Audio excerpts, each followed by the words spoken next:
안녕하십니까?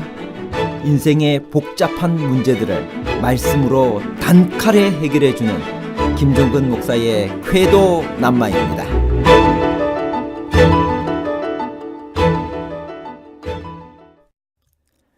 너나 잘하세요. 어쭈? 넌 그냥 그렇게 살아라. 어이, 뚱보 아저씨. 지나가는 개가 웃겠다. 여러분, 이런 경멸의 말을 들으면 기분이 어떤가요? 조언해줘서 고마워. 정말 잘했어요. 우리 좀 잘해봐요.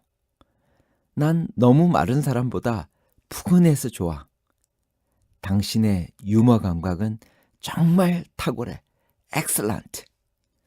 여러분, 이런 존중의 말을 들으면 기분이 어떤가요?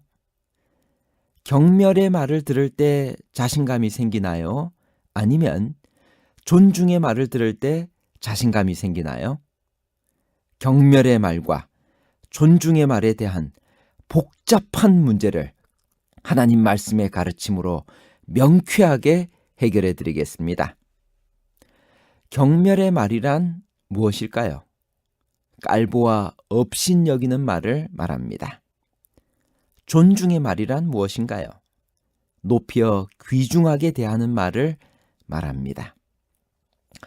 경멸의 말을 하는 이유는 무엇일까요? 증오심과 편견, 악한 마음, 죄의 본성, 악에게 지기 때문에, 시기와 부적절한 자부심 때문에 그렇습니다. 그렇다면 어떻게 존중의 말을 할 수 있을까요? 첫 번째, 예수님도 이유 없이 미움받은 사실을 기억하고 예수님의 마음을 품어야 합니다. 요한복음 15장 25절. 그러나 이는 그들의 율법에 기록한 바 그들이 이유 없이 나를 미워하였다 한 말을 응하게 하려 함이라. 두 번째, 예수님과 같은 참을성을 가져야 합니다. 데살로니가후서 3장 5절. 주께서 너희 마음을 인도하여 하나님의 사랑과 그리스도의 인내에 들어가게 하시기를 원하노라. 여러분, 성경에서 경멸의 말을 한 사례가 있을까요? 첫 번째, 유대인들이 사마리아 사람들을 경멸한 일이 있습니다. 요한복음 4장 9절에 보면 사마리아 여자가 가로되 당신은 유대인으로서 어찌하여 사마리아 여자 나에게 물을 달라 하나이까 하니 이는 유대인이 사마리아인과 상종치 아니함이러라. 두 번째, 에브라임 사람들이 기드온을 경멸한 일이 있습니다. 사사기 12장 1절. 에브라임 사람들이 모여 북쪽으로 가서 입다에게 이르되 내가 암몬 자손과 싸우러 건너갈 때 어찌하여 우리를 불러 너와 함께 가게 하지 아니하였느냐? 우리가 반드시 너와 내 집을 불사르리라 하니. 세 번째, 암몬 사람 도비아가 건축하는 이스라엘 백성들을 경멸한 말이 있습니다. 느헤미야 4장 3절. 암몬 사람 도비아는 곁에 섰다가 가로되 저들의 건축하는 성벽은 여우가 올라가도 곧 무너지리라 하더라. 네 번째, 나병에서 치유받은 시몬이 자기가 유린한 마리아를 경멸하고 예수님의 선지자성까지도 의심한 일이 있었습니다. 누가복음 7장 39절.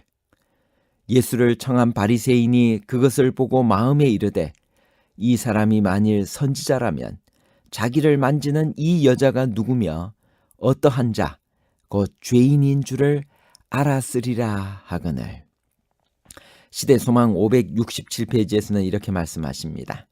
시몬은 예수를 자기 집에 초청함으로 그를 기쁘게 하였다고 생각했었다.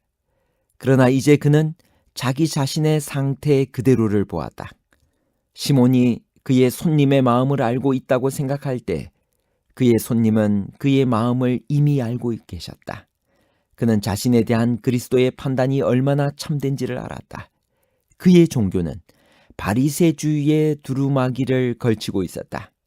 그는 예수의 동정을 멸시하였었다. 그는 예수를 하나님의 대표자로 인정하지 아니하였었다.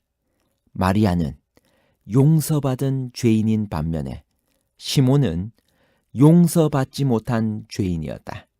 그가 그 여자를 정죄하도록 한 그 공의의 엄정한 율법은 그를 정죄하였다. 여러분, 경멸의 말에서 벗어날 수 있는 비결은 무엇일까요? 첫 번째, 아무에게도 악을 악으로 갚지 말고 선한 일을 도모해야 합니다. 로마서 12장 17절에서 18절까지를 보면 아무에게도 악을 악으로 갚지 말고 모든 사람 앞에서 선한 일을 도모하라. 할 수 있거든 너희로서는 모든 사람과 더불어 화목하라. 두 번째, 서로 노엽게 하거나 서로 투기하지 말아야 합니다. 갈라디아 5장 26절에 헛된 영광을 구하여 서로 노엽게 하거나 서로 투기하지 말지니라. 세 번째, 서로 마음 문을 열고 서로를 있는 그대로 받아들여야 합니다. 로마서 15장 7절입니다. 그러므로 그리스도께서 우리를 받아 하나님께 영광을 돌리심과 같이 너희도 서로 받으라. 여러분, 존중의 말과 연관된 아주 재미있는 한 이야기를 들려드리겠습니다. 말이 입힌 상처는 칼이 입힌 상처보다 깊다는 탈무드의 교훈이 있습니다. 가정에 충실한 남편이 아내의 생일날 케이크를 사들고 퇴근을 하다가 교통사고를 당했습니다. 다행히 목숨은 건졌지만 한쪽 발을 쓸 수가 없었습니다. 아내는 발을 절고 무능한 남편이 싫어졌습니다. 그녀는 남편을 무시하며 쩔뚝이라고 불렀습니다. 그러자 마을 사람들이 모두 그녀를 쩔뚝이 부인이라고 불렀습니다. 그녀는 창피해서 더 이상 그 마을에 살 수가 없었습니다. 부부는 모든 것을 정리한 후 다른 낯선 마을로 이사를 갔습니다.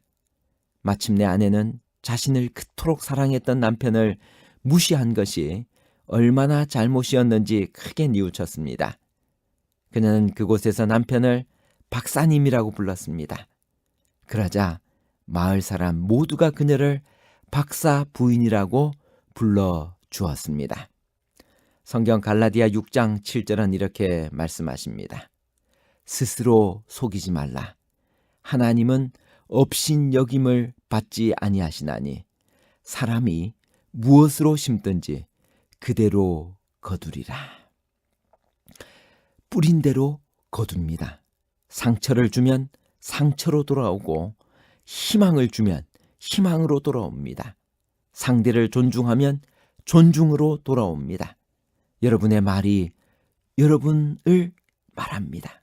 말은 말하는 자와 말에 담기는 내용과 말이 향하는 대상으로 이루어집니다. 말에는 내용과 말이 향하는 대상이 정말로 중요합니다. 내가 경멸한 말을 하면 그 말을 들은 대상은 그대로 경멸한 말로 되돌립니다. 그래서 마태복음 7장 12절에 그러므로 무엇이든지 남에게 대접을 받고자 하는 대로 너희도 남을 대접하라. 이것이 율법이요 선지자니라. 남에게 대접받고 싶은 만큼 먼저 대접할 줄 알아야 합니다. 상대를 낮추며 자신을 올리려는 사람들이 있습니다. 그러나 상대를 무시하면 자신도 무시당하게끔 되어 있습니다. 배려와 존중의 말로 자신의 말의 품격을 높여야 합니다. 사무엘상 2장 30절에는 그러므로 이스라엘의 하나님 나 여호와가 말하노라. 나를 존중히 여기는 자를 내가 존중히 여기고 나를 멸시하는 자를 내가 경멸히 여기리라. 교육 235페이지는 이렇게 말씀하십니다. 언어의 가장 중요한 요구 조건은 순결하고 친절하고 진실되어야만 하는 것이며 이는 곧 속마음이 겉으로 표현되는 것이기 때문이다. 결론입니다.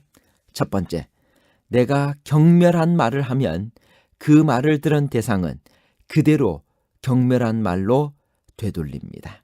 마태복음 7장 12절 그러므로 무엇이든지 남에게 대접을 받고자 하는 대로 너희도 남을 대접하라. 이것이 율법이요 선지자니라. 두 번째, 다른 사람을 존중히 여기는 말을 하면 상대로부터 존중하는 말을 듣게 됩니다. 갈라디아 6장 7절 스스로 속이지 말라. 하나님은 업신여김을 받지 아니하시나니 사람이 무엇으로 심든지 그대로 거두리라. 세 번째, 하나님은 하나님을 존중히 여기는 자를 존중히 여겨주십니다. 사무엘상 2장 30절 나를 존중히 여기는 자를 내가 존중히 여기고 나를 멸시하는 자를 내가 경멸히 여기리라. 말은 생명에서 생명에 이르게 하는 향기도 사망에서 사망에 이르게 하는 악취도 될 수 있습니다. 실물교훈 356페이지. 그리하여 행동이 반복되면 습관이 되고 습관은 품성을 이루게 되어 그 품성으로 말미암아 우리의 현세적인 또는 영원한 운명이 결정된다. 감사합니다.